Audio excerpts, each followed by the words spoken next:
Salutations everyone, this is Razor giving you guys another Mass Effect Andromeda multiplayer video. We're going to go over some common mistakes, some Mass Effect multiplayer 101. Obviously a lot of this transferable from ME3, but MEA presents its own unique twists on some mistakes that a lot of people continue to make.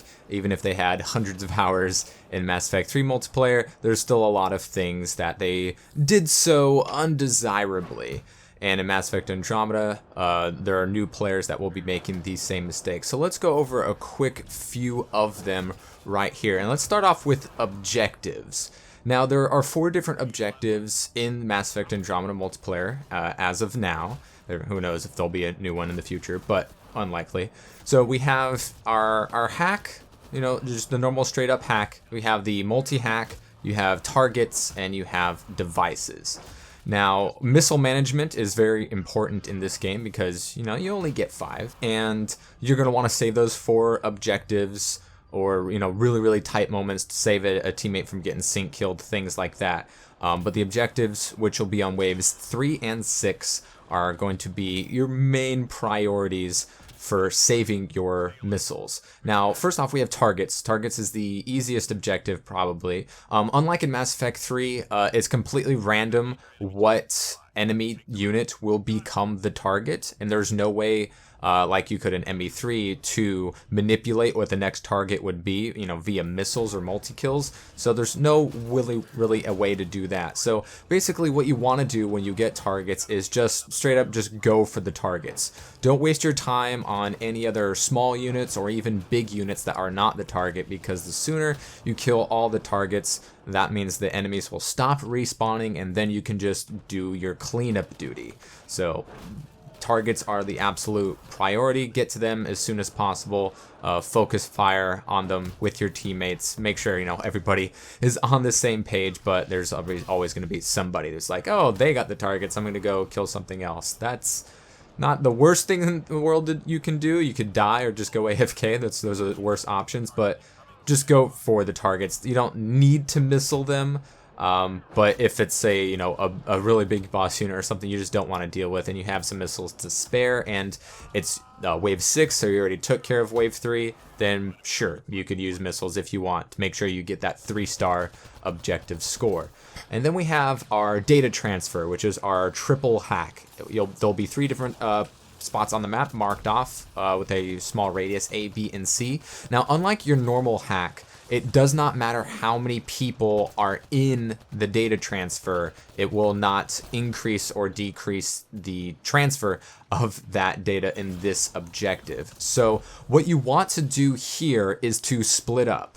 Obviously, go for the data transfer spot that is furthest away from where the enemy initially spawns, and hopefully, maybe you only get a few long shot targets to deal with, or not a lot of many will trickle in to get to you, and by the time you finish that data transfer, you'll be able to move on to another one. So, don't go where the enemies are, and you don't need to bunch up. It is best to split up.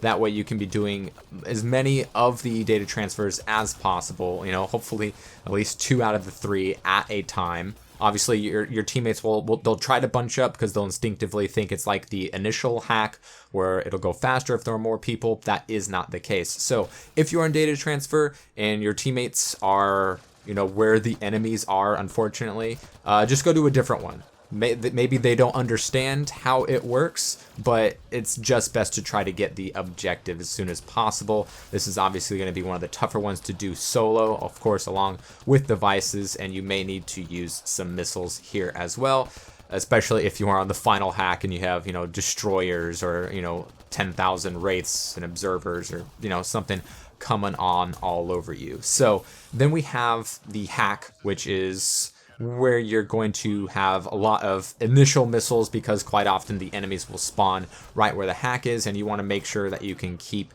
the progress. Unlike the data transfer, where if an enemy is in the circle, it will stop the progress. If you're in a hack, just the regular normal hack, enemies will not halt your progress, but you're still going to want to kill them because then more enemies will come on and you'll just want to take care of them. So this is a missile encouraged spot here, but the hack goes relatively quickly compared to the data transfer and the devices. And it's one of the more better ones, depending on where the enemy spawns and where the hack is. And then our last objective is the devices.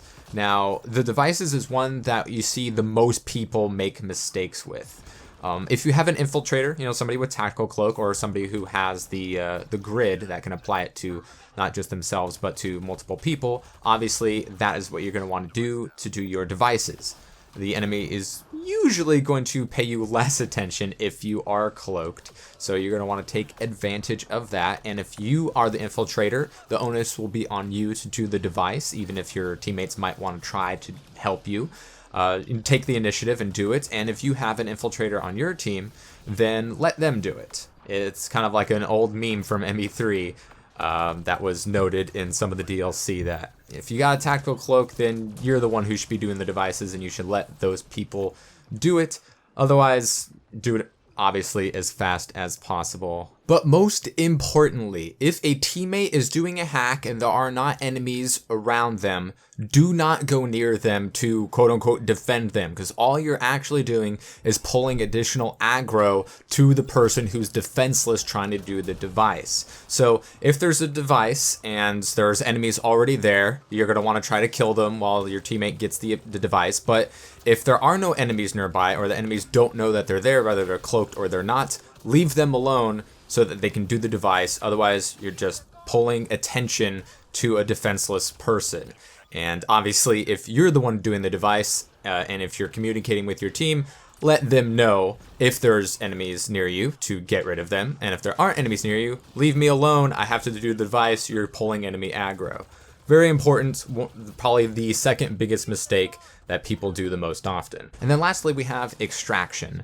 Extraction is another one where we see a lot of people continue to make mistakes, and that they go straight for the extraction even though you have like 3 minutes to get there. You don't want to do that. Stay as far away from extraction as possible until there's, 10 seconds left, depending on how far away you are, how big the map is.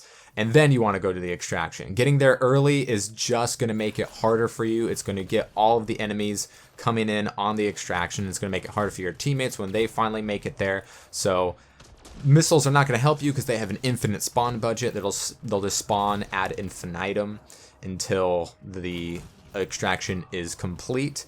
And so you don't want to basically make it harder for yourself, forcing yourself to do like a 3-minute hack on extraction in a sense. So stay away from extraction. Obviously, a lot of people will forever go straight to the extraction and they will die, and that will cluster all the enemies near the extraction. It's going to make it harder for you and your teammates to eventually get out of there, especially if you don't have any defensive measures, or if you're out of revive packs or survival packs. So yeah, don't go near extraction until it's the very end. It's the obvious sound strategy that everybody should be going for. And then lastly, we did talk about missile management, but let's talk about, revive packs and survival packs. Quite often pugs, they just will not use their consumables under any circumstances unless it's extraction wave, and then they just cobra missile for some weird reason. A lot of people do that.